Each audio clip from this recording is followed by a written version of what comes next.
সূরা ইনফিতারে আল্লাহ পাক বলছেন, وما أدراك ما يوم الدين ثم ما أدراك ما يوم الدين।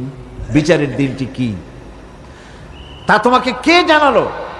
আবার জিজ্ঞেস করছি, তোমাকে কে জানালো বিচারের দিনটা কি? আল্লাহ পাক জবাবে বলছেন, বিচারের দিনটা হচ্ছে ইয়াউমা লা তামলিকু নাফসুন লিনাফসিন শাইআন ওয়াল আমরু ইয়াউমা ইযিন লিল্লাহ।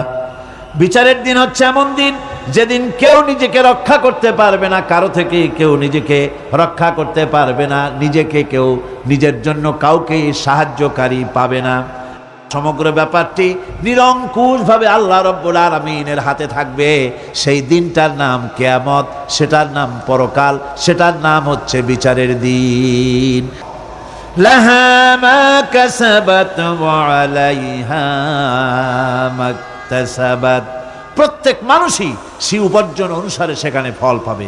যেমন কর্ম তেমন ফল পাবে, ব্যক্তি হিসাবে পাবে, দল হিসাবে পাবে। তিলকা উম্মাতুন ক্বাদ খালাত লাহা মা কাসাবাত ওয়া লাকুম মা কাসাবতুম ওয়া লা তুসআলুনা আম্মা ইয়ামালুন। প্রত্যেক মানুষই তার উপার্জন অনুসারী ফল পাবে।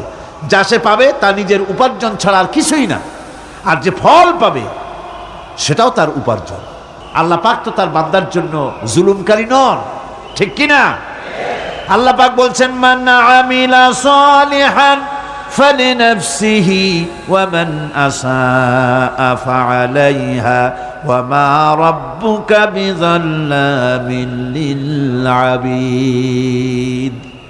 যে ব্যক্তি পুণ্য কাজ করলো সে নিজের কাজে নিজের স্বার্থেই তা করলো। আমরা যে নামাজ পড়ি এটা কি আল্লাহর স্বার্থ? কথা কন, আল্লাহর স্বার্থ?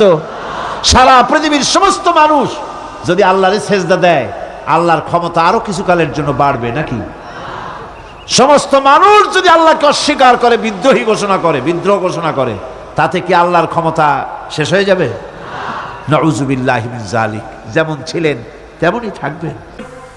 ইহদিনাস সিরাতাল মুস্তাকিম সিরাতাল্লাযীনা আন'আমতা আলাইহিম গায়রিল মাগদুবি আলাইহিম ওয়ালাদ-দাল্লিন।